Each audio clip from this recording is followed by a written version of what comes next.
The following presentation today focuses on increasing Subway sales. What's the presentation on? The presentation analyzes the issue of our declining sales and gives recommendation on how to improve sales. Investigation has led us to the finding that the problem lies within the frequency of produce delivery to our restaurants, how our produce meats are displayed and stored, and our relationship with franchise owners.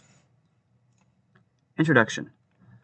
Subway has long been a leader in the fast food industry. We are one of the fastest growing companies in the world, now with over 44,000 locations. Subway offers a healthier alternative to typical fast food, and during the peak of our popularity in 2011, yearly sales were $11.5 billion. However, since 2014, our global sales have been slowly but steadily declining.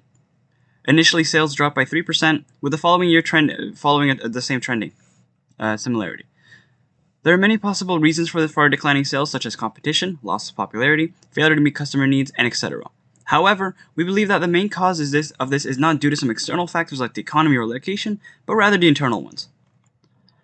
To compete with declining sales, we are forced to shut down thousands of restaurants over the last several years. Notably, in 2016, we closed more restaurants than we have ever opened since the company's first opening, founded in 1965. These loss of sales and store closures are results of growing numbers of dissatisfied customers.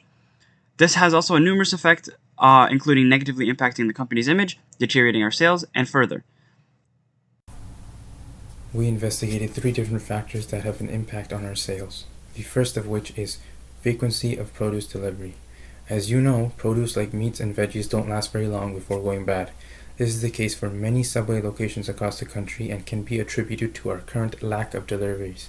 Spoiled produce leads to a bad reputation for our company, which results in a decline in sales. The second factor that we studied was storage. Proper storage of vegetables and meats can up their shelf life and also decreases the risk of cross-contamination. If we implement proper storage techniques within our restaurants, the shelf lives of our ingredients can be more than doubled. The third factor that we investigated was the relationship that we have with our franchise owners. Since franchisees have full control on what to promote and change in their restaurants, it's hard for us to be able to sell new products depending on what the franchise owners think of it. We'll be exploring how to improve our relationship with them in order to maximize our sales. In the next slide, I am talking about the frequency of produce delivery to our restaurants. To begin, according to Business Insider, most of our restaurants receive produce shipments once or twice a week. We found that there has been countless evidence of our ingredients, specifically our produce, not being fresh. We believe it's largely due to the shortage of produce deliveries. Both employees and franchise owners alike have expressed their discontent with this situation, and we all know that having spoiled ingredients directly ties to customer dissatisfaction and in turn a loss of sales. So we should definitely try to increase our weekly produce shipments. The shelf life of many of our produce items is 7 days or less. This will and has been resulting in produce that is both bad in taste and appearance. This has been a recurring issue that many franchise owners have pointed out, and we can no longer simply ignore their claims. Our whole restaurant and brand and slogan is built around this idea of eating fresh, and spoiled produce doesn't reflect that at all. On the next slide, I have a figure that shows a chart of produce and their related shelf life. As you can see, several of the produce items that we provide expire within 7 days. Under 7 days. This obviously poses a problem as our produce shipments only come that often, so there is almost a guarantee that by the time the next shipment comes, several of our produce items will have spoiled. Continuing through examination, we noted that some of our ingredients sit on the food counter for up to 16 hours. Now that is a full workday. The minute food is exposed to air, it begins to spoil, and the majority of our food containers do not have a lid or a lid with an airtight seal. This reflects in the quality of our ingredients, as they will spoil at a much faster pace than they would if they are properly sealed and cooled throughout the day. When customers see, purchase, and eat these spoiled or low quality ingredients, we potentially lose that customer for life, as well as any other people he or she tells. If this occurs often enough in a particular store, that store's reputation will be greatly affected, resulting in a large decline in their profit. How we store our refrigerated ingredients must be held with just as high of importance as how we store our frontline ingredients. Research has shown that the location of certain ingredients in our refrigerators can drastically affect the quality and even potentially contaminate other ingredients. Meats must be stored below all other food items, while also being minimum 6 inches above the floor, according to the FDA standards. Not abiding by these regulations can cause cross-contamination between ingredients, which can potentially lead to bacterial and viral contamination of the food. Frontline storage. Our research shows the drastic difference in the shelf life of our frontline ingredients when they are and are not sealed and cooled. The shelf life of the majority of our ingredients is more than double when sealed and refrigerated. Although frontline ingredients will not be continuously sealed, even if they are temporarily sealed when not in use, their shelf life will improve drastically. Proper disposal. Our investigation has found that a potential reason for spoiled ingredients being served to customers is employees not regularly disposing of ingredients that are no longer fresh. Many of our ingredients are most likely being served for far longer than they should be. As soon as vegetables or meats begin to discolor, dry out, decay, or smell, they should be disposed of immediately. This is especially important for the meats, as they can develop bacteria which may result in our customers getting sick. The third and final factor we explored was our relationships with our franchise owners.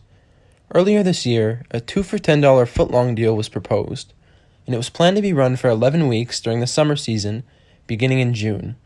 However, the proposal, when voted on by the North American Association of Subway Franchisees, was met with an overwhelming 3/4 of the votes to opt out of running the promotion. This was analyzed by Jonathan Mays in an article for restaurantbusinessesonline.com. Problems such as this with the franchise owners prevents us from taking the company in the right direction, and it also prevents our efforts to improve customer satisfaction as well as sales. So, you might be asking, why is this happening? Our franchisees have often stated that we have done little to make our case for this, as well as past promotions. Also, they have stated that we have failed to communicate how much, if any, profit they would make from it. The main issue is that this is not the first case of something like this happening. In recent years, our franchisees have become more and more restless with the declining sales and lack of proper lines of communication between us and them. This growing tension poses various problems. Without the franchisees' approval, many of our new items, as well as promotions, may never be made available to the public. This back-and-forth notion of upset and disagreement is currently leading us towards a feedback loop of declining sales, which we don't believe the franchise owners may be aware of. Within our investigation, we also discovered a correlation between the increasing tension between corporate and franchise and the appointment of our current CEO, John Chidsey. Chidsey was made CEO in 2019, and we have found that he has yet to make a presentation to the broad group of franchise owners. Subway as a whole has long felt a need to provide some sort of value, and Chidsey has said that value will be necessary to get customers in the door.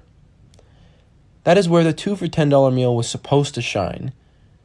It was planned to bring in additional chip and drink sales on top of the sandwich sales. However, we have found that the problem further lies with the lack of profit for Subway franchises in recent years. The franchise owners have argued that it is extremely difficult, if not impossible, to make money pricing subs at $5, and the 2 for $10 meal simply doubles their losses. Overall, ever since Chidsey has become CEO, largely due to lack of communication, an increasing amount of the franchise owners feel as though their voice is not heard. Overall, our investigation has found multiple things that are potentially directly affecting our company's sales and decreasing customer satisfaction. So what is our recommended course of action? Firstly, the frequency of produce and ingredient delivery is far, far too low. We suggest that the frequency of our product delivery increases to 3 times a week. This would allow for a constant flow of fresh produce while also being ahead of the expiry window of many of the more quick-to-expire items.